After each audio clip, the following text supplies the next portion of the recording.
In this video we use some of the Ammo by Mig products that I was sent. We've got the oil brusher, some panel line washers and some airfield dust pigment to weather up this Bf109 from Eduard in 1/48 scale.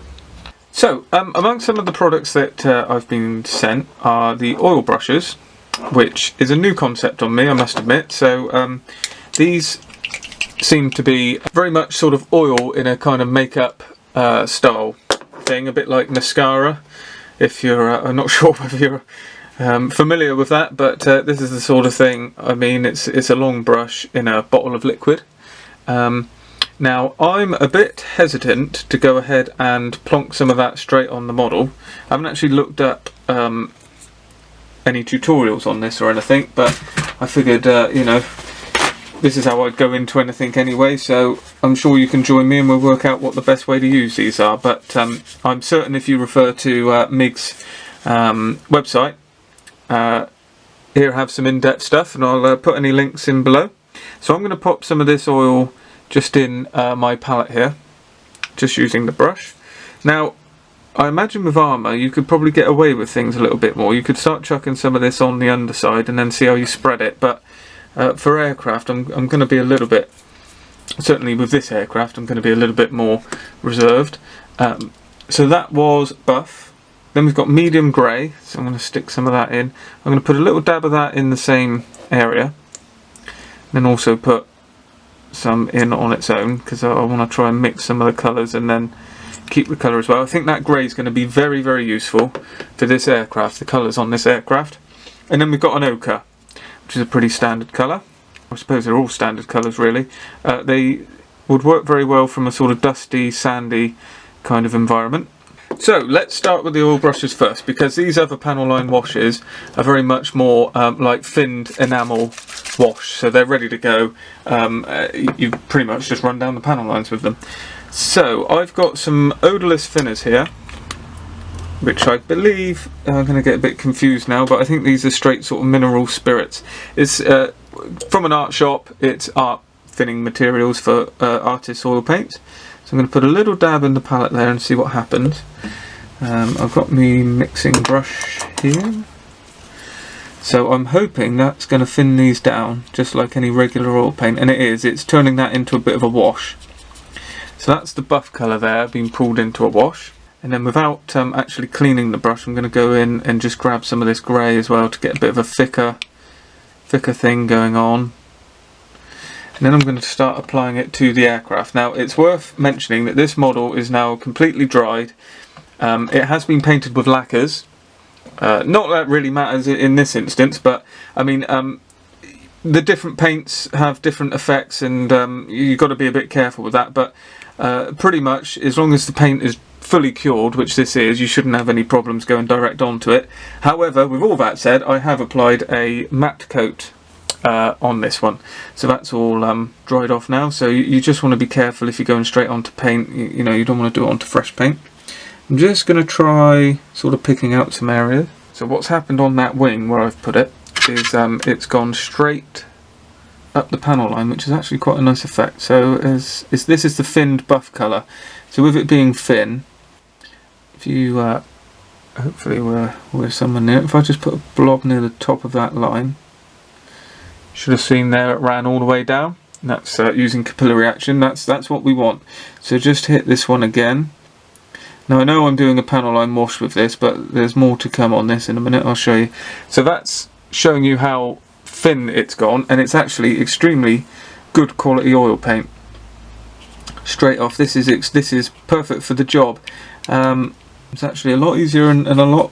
It's a much better sort of consistency than I'm getting with my artist oils straight out the pot. We are getting a bit of staining there, and that's nothing. That's not a problem at all. So I'm going to go in with some neat grey oil now, and then just try and work this panel here. Just see what we get. Just putting in a few sort of blobs like that.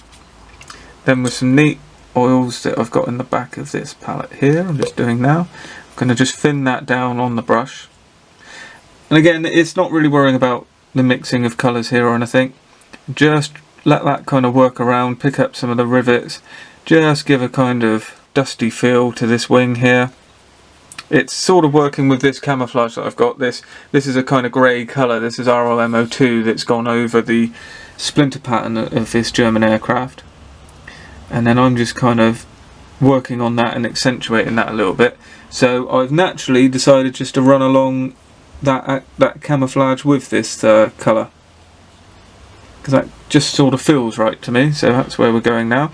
I'm going to hit these panel lines now with a bit more of the neat finish, try and pull some of that out into the wing, and that's working quite nicely. It's kind of spidering its way across. There we go. So personally I would go across like this as your sort of basic initial part of weathering.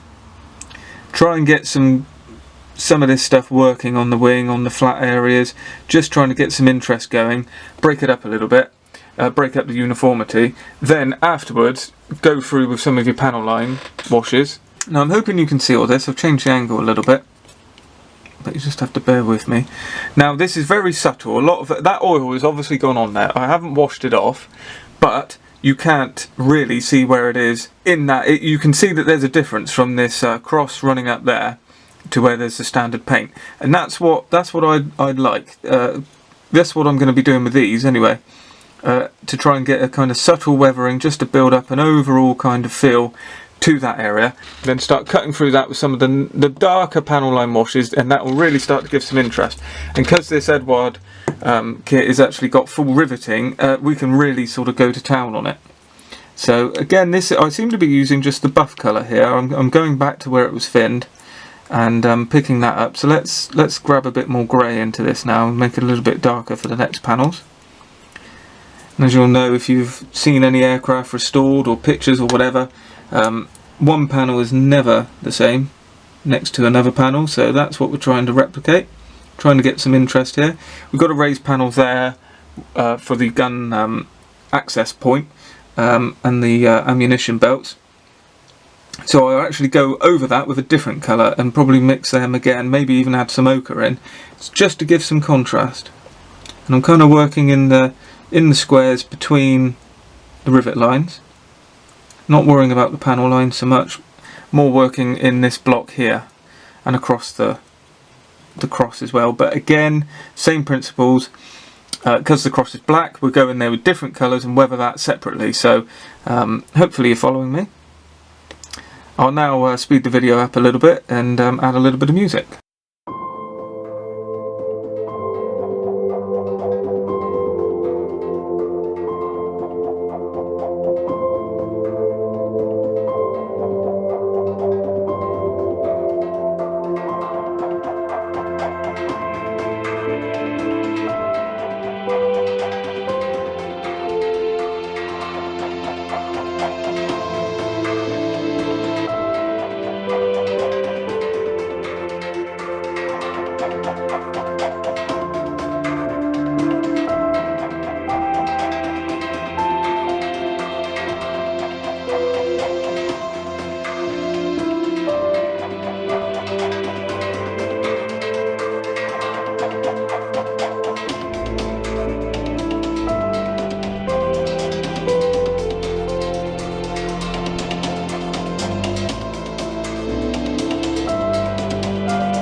Right, hopefully you can see a difference there. I'm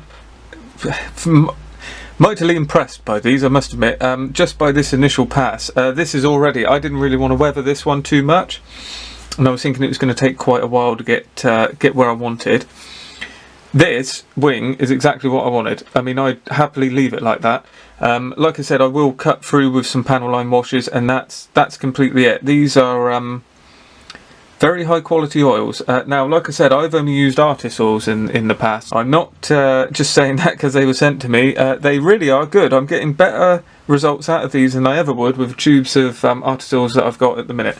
Now that has to, for me, is you know, proof of the pudding. That shows that there's obviously something good about these compared to what I've been using. So I'm very impressed. Now what I actually want to point out here is the differences. What we've really done is we've applied these 3 dust colours, which is the ones mentioned earlier, with a grey in there, and just gone across, and you will have seen what I did on the cross, that that's literally what I like to do. I like to go through, and then the oils, if you go through and select little panels where you've got the rivets, so you could select the large panel, which I've been working on, and then I've also gone through and selected small panels.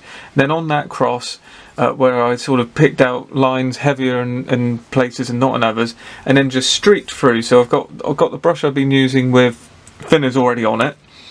Then I've got the clean brush, as I would call it, which it does then dirty itself up through the process, and then I've got the wide brush, which just really helps to just bring everything together at the end. It's like a blending brush. I think that is extremely good. I'm very happy with the result there. I haven't weathered this panel here because I'm thinking about maybe working in some chipping, but I'm probably not. I'm going to probably leave it and maybe try and build it up with pigments and oils. But yeah, I'm very happy with those, and you'll be able to see the starkness over here on that cross compared to this cross. It's just dulled it down, made it look weathered, which is literally what we're trying to do, made it look used, and it's a little bit dusty. They're exceptionally good for that dust effect. We've got nice subtle streaking going on all across the wing there, in obviously the direction of the airflow, so it's best to do that. I think they're really good. I like how it's dulled the greens. You can see the darkness here for the greens. Obviously this grey colour, it's really the colour that we're using, so it's not going to do a massive amount to colour shift that, but it has shifted the greens. Now obviously if you want to keep the definition of the greens, then you don't want to go so heavy on it. You want to try and keep the weathering off of the greens, but me personally, I'm quite happy with bringing those in. And the good thing about these is that they stay sort of workable. I always say this with the oils, it's the workability, the fact that they remain workable over a long period. So if you don't like what you see, you can just go back over with some thinners, and you can move it around till you actually get to where you want to be. And for someone like me who's not very sort of artistic, I tend to have to work at it. That helps. You know, I can sit back and think, no, actually I need this to be moved, and that's a bit strong, that's a bit light, and I can tend to get there in the end. And oils are very good for it, and these oil brushes I think are extremely impressive. So now I'm going to actually cut through this wing. We'll probably just weather this, looking at the wing, maybe work on the yellow there as well, because that's going to add some interest.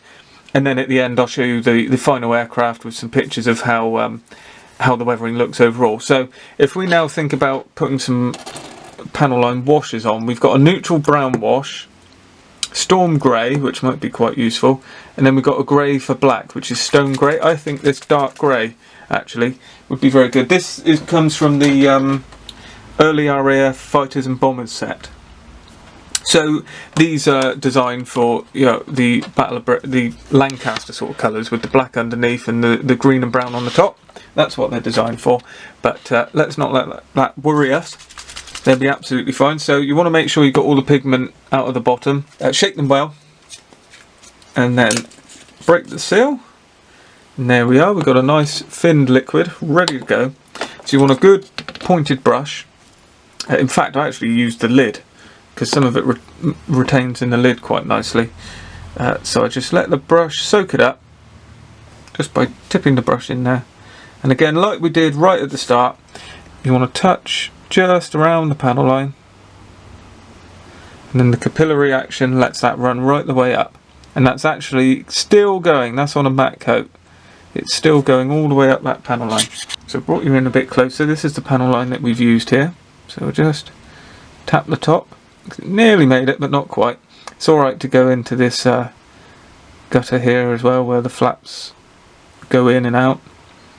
And the idea with these is just to tap in and around the panel line. You can go at the top, at the bottom, in the middle, and it will just cut through and then tend to link up. And here it's doing it quite nicely there through that cross. And we've got another panel line here, so this will be quite useful because you can't see that one too well. And again, the good thing with these, you can mix these with oils or enamels. I mean, they're literally just enamel pigment in thinner.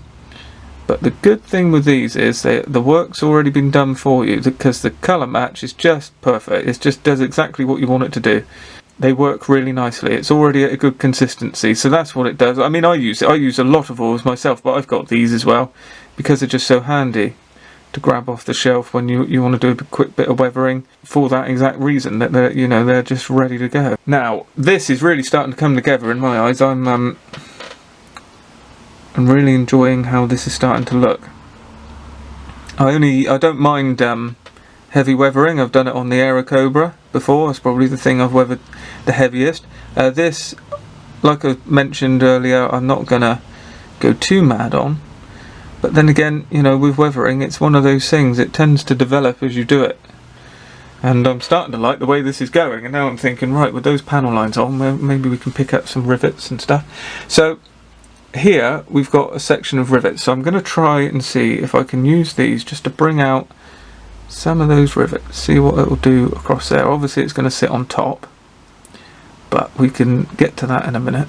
That's all going to come and add to the effect. So if I just run along here, these are recessed rivets, obviously. I'm sure most of you are fully aware of the Eduard 109s and their lovely recessed details all over the airframe. So we've got that small section there. It is struggling to come up in the camera, but I'm sure you'll bear with me and you'll be able to see what's going on. Now I'm just going to come it from the side and just, again, using my clean brush, as I would call it, but understanding that every time you do this it picks up some of the colours. Just running that back across from a sort of sideways motion. And now as that just dries back and wicks off a little bit, I think you'll see the effect. It's really really quite impressive. And the thing to remember is these enamel washes are still working on that oil from the oil brusher that we were doing earlier. It's all working together to give you a really nice effect. And now looking through the camera as well as looking at it in person, you're starting to see it's all just settling in corners and giving it a kind of nice heavy sort of weathered look. Now the thing to do would be just to let this dry off for about an hour, come back and see if you like what's happening. If it looks a bit heavy, just to go in with some neat thinners and just knock it back. So I've still got some of them here. Let's have a look. Let's just see what that does. So we've got it sitting a bit heavy here on the corner. So I've got a bit of a heavily loaded brush there, but if we just go through there, and again, don't just sort of sit in the corner, just do that whole panel there, and it will all then settle and run away and kind of find its own level, and it just is more pleasing to the eye than if you do it halfway across a panel. Again, I've got some heaviness here, so I'm just going to do that. You can also do this with a wider brush as well, so if we get the wider blending brush, I'll just go at an edge like that and just try and work all of that together. Also using the wide edge as well. It's all kind of just merging together. Now I'm liking the way this is going. So just for contrast, if we zoom out, you'll be able to see the other wing, which is unweathered. You can see that there's nothing really wrong with that. You'd be happy to stay with that because the details kind of find themselves. Where I've not gone heavy with the painting, you've already got some panel line definition. But when we compare that to what's going on over here, there's just so much more interest to it.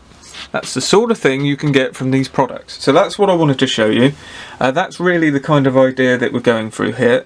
Now, I'm obviously going to continue with this aircraft. I'm doing a kind of video build with it, so I don't want to do the whole thing in this. I wanted this to be a bit snappy. It's already run on a little bit, so that's kind of how I use them. that's the effects you can get from them. Now the pigments can take this to a sort of next level. So what you could do now is actually run on and bring some of those pigments in. Now I'm not going to be doing that just yet because whilst they're wet, well, I suppose I can actually, I can show you, it's alright.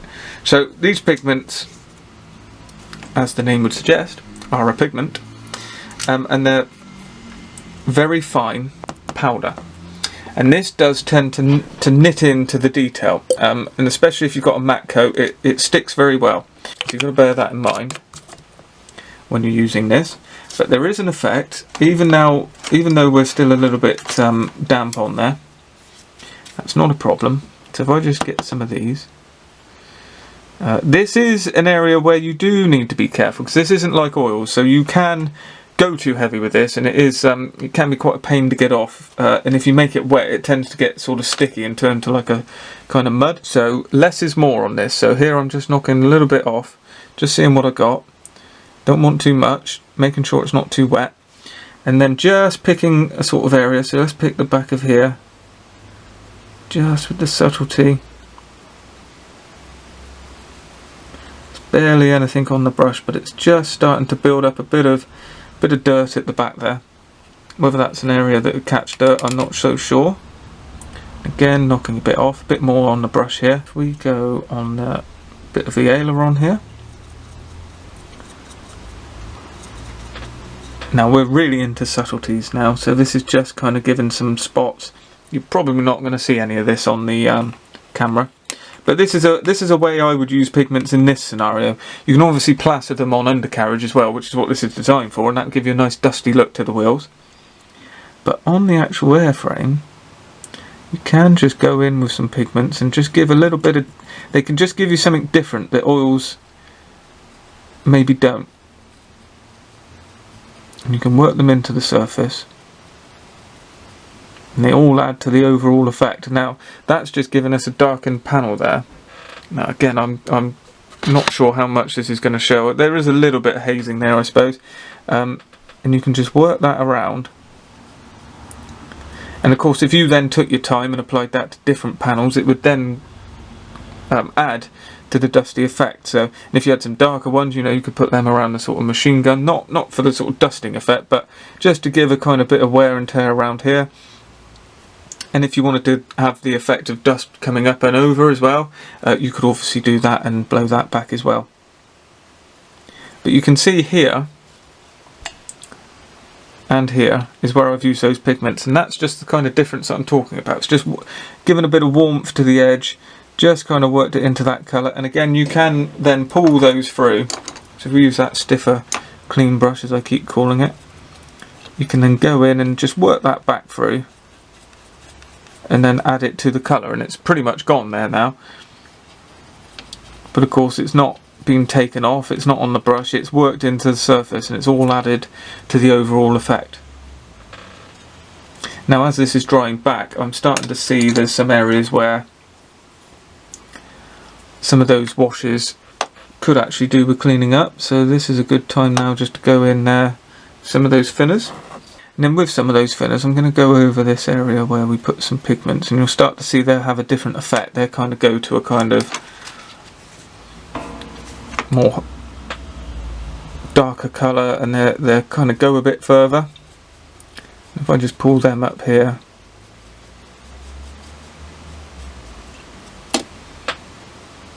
it gives a really nice effect on that panel. That's actually really, really good.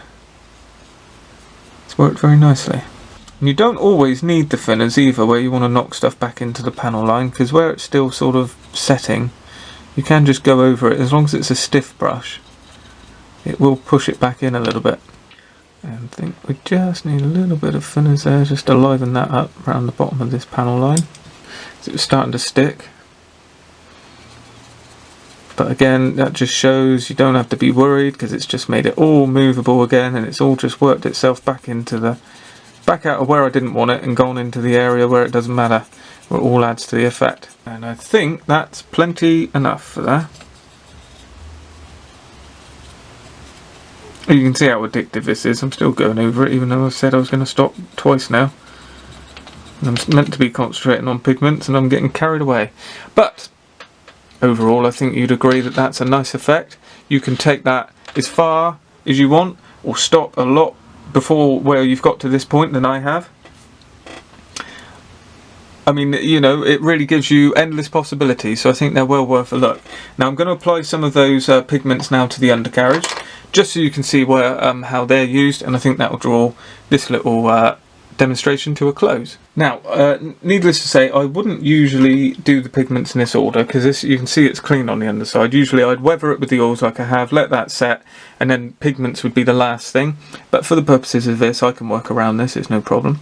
So I'm going to put some pigments all in here to give dusty, sort of earthy effects going on. So some of that's, I've picked up some in here that are from the edge, so it's all sort of clumped together.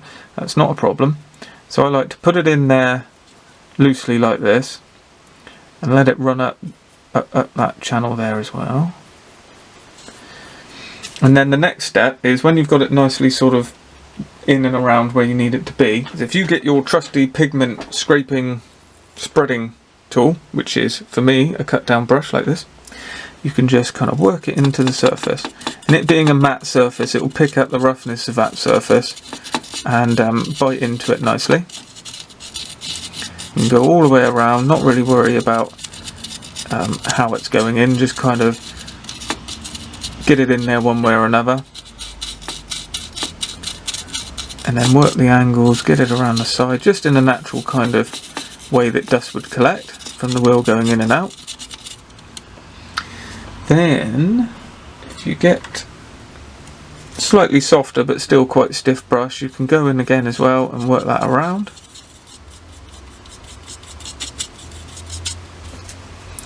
And then tap off the excess. If you turn that upside down, just give it a tap back into the pot. Hopefully some of it will go in there. And there it is in there now. So it stays workable like the oils. It doesn't, but unlike the oils will eventually set. This doesn't really. If you make it wet, if you were to go in there with thinners, it will set it off, but it will also make it go a bit sort of wet looking, a bit more like wet mud. So I like to keep them dry and dusty, and I don't tend to set them. They just kind of naturally fall out over the course of their life. And what retains in there is exactly what needs to be in there. Where you've got some that's gone onto the wing, you can kind of push that around, and here you start to see the effect that they're actually also good for is working into the surface, and then they go into the panel line. So some of it's gone into that panel line and given it definition. You can also rub it off as well. You can be quite rough with it. And the difference here again, so if we have the wheelbay with pigments, and this is the wheelbay without, just looking quite stark, and it gives you definition. Now the best way to go about this would be with your oil washes, just run through some of that raised detail and then go in with the pigments afterwards.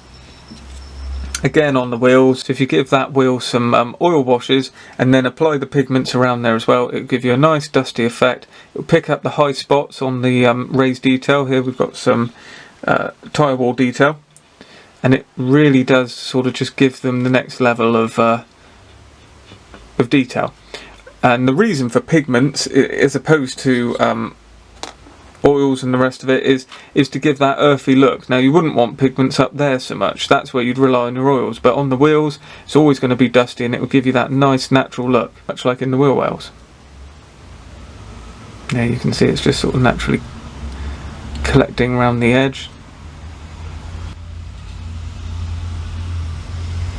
And again, you can mix these with thinners and use them on in the standard weathering as well. And there's just a close-up of the wing, what we've had going on. And that's how it looks, and there you can see the difference. So it's kind of got a few things going on. We've sort of got a filter happening where this is sort of changing the colour to there. You can see on the greens, it's picking up some of the light washes in the rivets. You've also got the dark panel line washes cutting through as well, and it really just gives a very nice effect. So they're well worth checking out. So as I've mentioned through the video, I was obviously sent these by Mig Jimenez. Obviously want to give my thanks to them for supplying them to the channel so we can have a look at them. And hopefully you'll agree that the effect that you can get from these is really good, and the oil brushes in particular, I think they're a really great find. I'm glad some of those were sent through so I could try them. They've certainly been an eye-opener for me. I would never have really picked them up before because it's not something that would have appealed to me, but I think it's very useful. There's an awful lot of material in there as well. I mean, they're going to last for a long time, so it's quite a good investment from that point of view. And it would be worth checking out some of the other colours, so I'll probably do that when I look at the range next time I'm out looking for weathering products. Now these are available, the website is migjimenez.com, direct from their website, and also they seem to be in every model store I go in, certainly in the UK. They're widely found. So if you were hesitant before and you think you like the effect they gave on this aircraft, maybe it's worth thinking about picking them up next time you're in the store. And hopefully you've enjoyed this video and it's been of use. So thanks for watching, and if you like what you see, please consider subscribing to the channel. Let me know your thoughts in the comments below, and I'll see you in the next video.